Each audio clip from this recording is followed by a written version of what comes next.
Good evening, Sergeant Mitchell. Good evening. I want to briefly discuss your background. You work for the Bunker Hill Police Department, Yes. and you've been there for about 4 years now.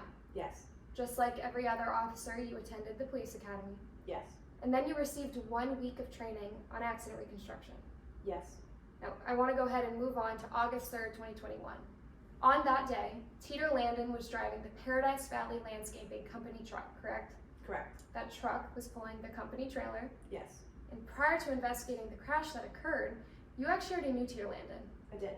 You grew up with him, Yes. went to school with him, Yes. and you would consider him a friend. Yes. It was your friend, Mr. Landon, driving when 26 boulders flew off the back of that truck and onto the freeway. Correct. Sergeant, you're well aware of the laws of South Texas. Hope so.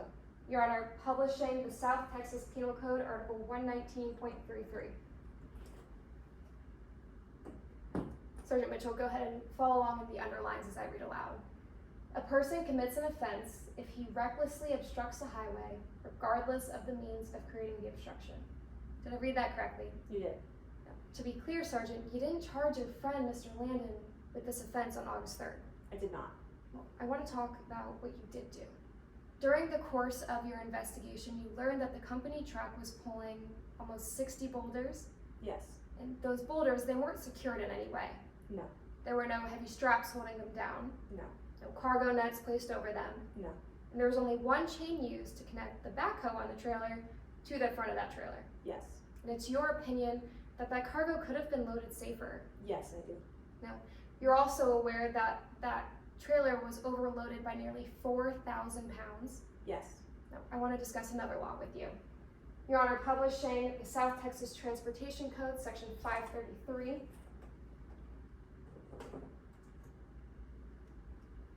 A person who drops or permits to be dropped on a highway destructive or injurious material shall immediately remove the material or cause it to be removed. Sergeant, we can agree that the entire Paradise Valley crew was abiding by this law, Yes. including Jimmy Hunstrom. That's correct. And in doing so, they had to be in or near the roadway Yes. where the boulders had fallen. That's correct. Now, I want to move on and discuss some of the witnesses that you spoke to at the scene. One of the witnesses you spoke to, her name was Linnell Perry. Yes. And it's your opinion that Linnell Perry was actually distracted while she was driving. Yes. I want to talk about why. Linnell Perry took 2 phone calls over the course of her drive Yes. on her hands-free car phone, That's correct. Bluetooth. Yes. Also on that Bluetooth and in between phone calls was a podcast playing. Yes. And at some point during her drive, she smoked a cigarette. That's true. Now, Sergeant Mitchell, you can't tell this jury that Linnell Perry was texting and driving. I can't say that. You can't say that she was speeding. No. In fact, she was doing 10 miles per hour under the speed limit. Yes, she was. Yet you still believe she was driving too fast. I do believe she was driving too fast. I want to talk about that. The speed limit on the Adele Weber Freeway was 75 miles per hour. Yes. You confirmed that Linnell Perry was doing 66 to 67, Yes. and you think that she was going too fast around the curve at Bunker Hill. Yes, I think she should have slowed down. Now, that curve at Bunker Hill, there's no road sign on it that says slow around curve. That's true. There is no reduced speed limit. No. And you would agree with me that a reasonable driver would be going under the speed limit. Yes, I agree with that.